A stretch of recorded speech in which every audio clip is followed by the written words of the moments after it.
Shalom umat Tuhan, selamat pagi. Jumpa kembali dengan saya Pendeta Andre Saleh dalam program Pesan Tuhan hari ini. Firman Tuhan pagi hari ini kiranya menguatkan, menghibur, bahkan juga membuat saya dan saudara menjadi orang Kristen yang bijaksana seperti Tuhan Yesus Kristus. Injil Yohanes pasal 8 ayatnya yang kedua sampai ayatnya yang keenam. Pagi-pagi benar ia berada lagi di bait Allah dan seluruh rakyat datang kepadanya. Ia duduk dan mengajar mereka. Maka ahli-ahli Taurat dan orang-orang Farisi membawa kepadanya seorang perempuan yang kedapatan berbuat zina. Mereka menempatkan perempuan itu di tengah-tengah. Lalu berkata kepada Yesus, "Rabi, perempuan ini tertangkap basah ketika ia sedang berbuat zina. Musa dalam hukum Taurat memerintahkan kita untuk melempari perempuan-perempuan yang demikian. Apakah pendapatmu tentang hal itu?" Mereka mengatakan hal itu untuk mencobai dia, supaya mereka memperoleh sesuatu untuk menyalahkannya. Tetapi Yesus membungkuk lalu menulis dengan jarinya di tanah. Kalau saya dan saudara belajar kitab Matius, Markus, Lukas, dan juga Yohanes, kita akan menemukan banyak data bahwa ahli-ahli Taurat dan orang-orang Farisi selalu mencari cara untuk bisa menjebak Tuhan Yesus Kristus. Tetapi mereka tidak pernah mendapatkan kesempatan satu kali pun.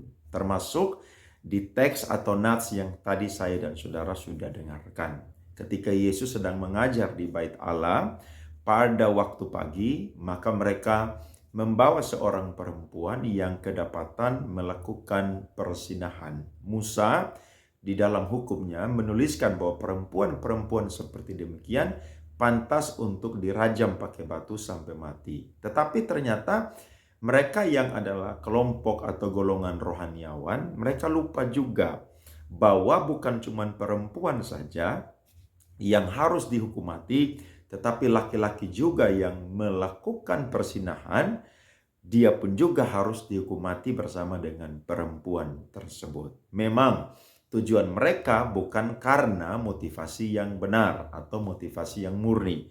Mereka iri hati dengan Tuhan Yesus Kristus dan mereka mau memakai perempuan yang kedapatan berzina ini untuk menjebak Tuhan Yesus Kristus. Tetapi Tuhan Yesus adalah Allah, Dia adalah Tuhan, Dia adalah pribadi yang sangat bijaksana. Sehingga ketika Dia menghadapi yang namanya situasi ini, justru saya dan saudara akan bisa belajar dari hikmat atau kebijaksanaannya Tuhan Yesus Kristus. Alkitab berkata di ayat 6b, waktu dia diperhadapkan dengan hukum ini, maka dia itu memilih untuk membungkuk dan menulis di tanah.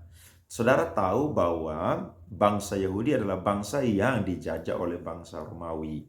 Sehingga mereka tidak punya hak atau legalitas untuk menghukum bahkan juga membunuh seseorang yang ada di bawah hukum atau pemerintahan Romawi. Yang berhak untuk menghukum atau mengambil nyawa orang tersebut adalah pemerintah Romawi. Nah, Yesus sedang diperhadapkan dengan dua hukum, yakni hukum Musa dan juga hukum Romawi. Secara manusia, pasti kalau saya dan saudara ada di dalam situasi ini sulit bagi kita. Tetapi kita punya Tuhan Yesus, kita punya Allah, kita punya Bapa yang adalah hikmat dan sumber hikmat tersebut.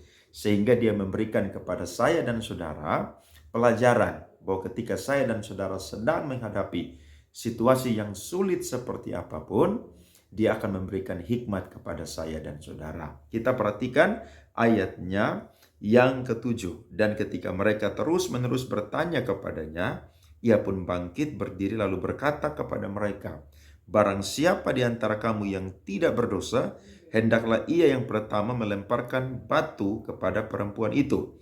Lalu ia membungkuk pula dan menulis di tanah. Ayat 9, tetapi setelah mereka mendengar perkataan itu, pergilah mereka seorang demi seorang, mulai dari yang tertua. Akhirnya tinggallah Yesus seorang diri dengan perempuan itu yang tetap di tempatnya.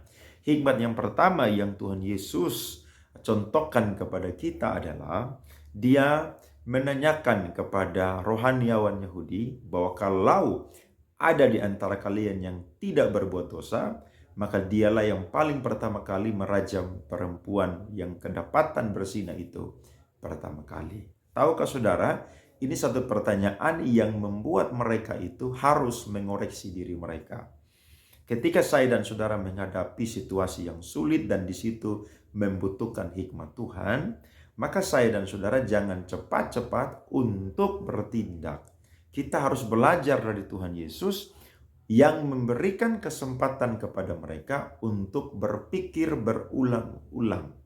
Tidak heran, saya dan saudara diberikan yang namanya dua telinga, diberikan yang namanya pikiran, diberikan yang namanya dua mata, bahkan juga diberikan satu mulut, satu lidah untuk saya dan saudara pakai sesuai dengan fungsinya.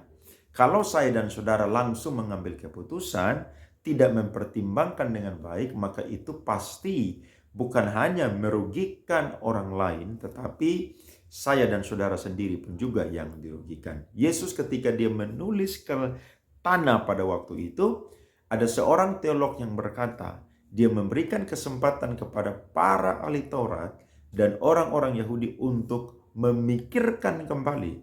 Kira-kira mereka adalah orang-orang yang suci atau mereka pun juga adalah orang-orang yang masih berbuat dosa ataupun juga yang masih jatuh di dalam dosa. Ini menjadi contoh yang baik bagi kita. Ketika saya dan saudara mau mencoba untuk menghakimi orang lain yang sedang ada di dalam dosa, yang sedang jatuh di dalam dosa, coba renungkan. Kira-kira saya dan saudara sudah sempurna atau belum? Saya dan saudara sudah tidak berbuat dosa lagi atau belum? Saya dan saudara pernah jatuh dalam dosa atau tidak pernah jatuh di dalam dosa? Ketika Yesus sengaja menulis di tanah yang ada di halaman bait Allah pada waktu itu, maka mereka memikirkan bahwa mereka juga adalah orang-orang yang masih berbuat dosa. Buktinya adalah dengan cara mereka mau untuk mencobai Tuhan dan mencebaknya, itu adalah dosa yang mereka sudah perbuat. Jadi saya dan saudara perlu belajar dari Tuhan Yesus. Ketika dia diperhadapkan untuk menghakimi, maka dia tidak menghakimi. Yang ada adalah dia berikan kesempatan kepada ahli Taurat dan orang-orang Farisi untuk memikirkan kembali, merenungkan kembali kehidupan dan perbuatan mereka. Kira-kira mereka masih berbuat dosa atau mereka sudah sempurna. Yang kedua, saudara, perhatikan ayatnya yang ke-10. Lalu Yesus bangkit berdiri dan berkata kepadanya, "Hai perempuan, di manakah mereka? Tidak adakah seorang yang menghukum engkau?" Jawabnya, "Tidak ada." Lalu Tuhan, kata Yesus, "Aku pun tidak menghukum engkau, pergilah dan jangan berbuat dosa lagi mulai dari sekarang." Yang kedua adalah dia tidak membela perempuan ini pun juga, tetapi dia berkata bahwa mulai hari ini pergilah dan jangan berbuat dosa lagi. Mengapa Yesus mengatakan demikian?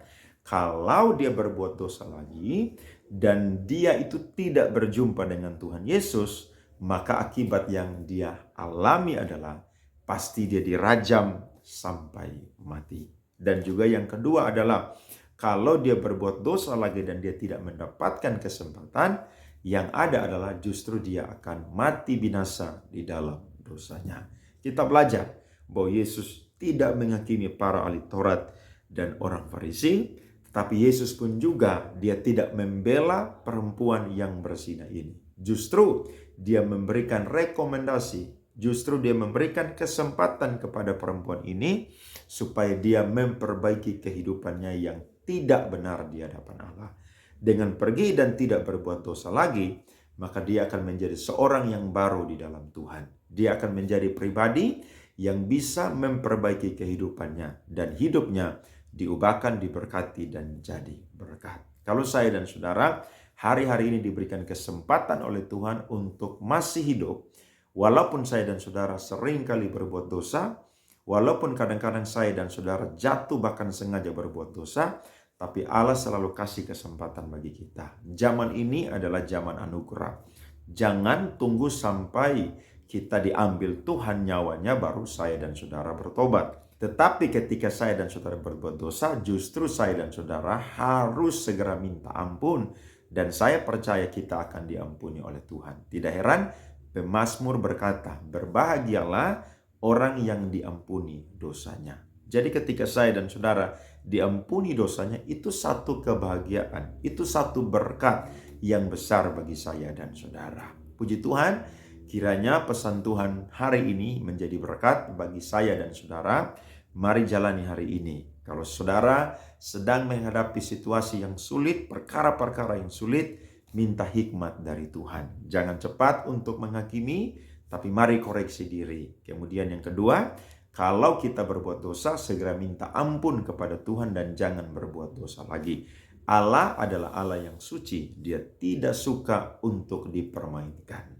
Puji Tuhan, selamat menjalani hari ini. Tuhan Yesus menyertai, memberkati saudara-saudara senantiasa. Amin.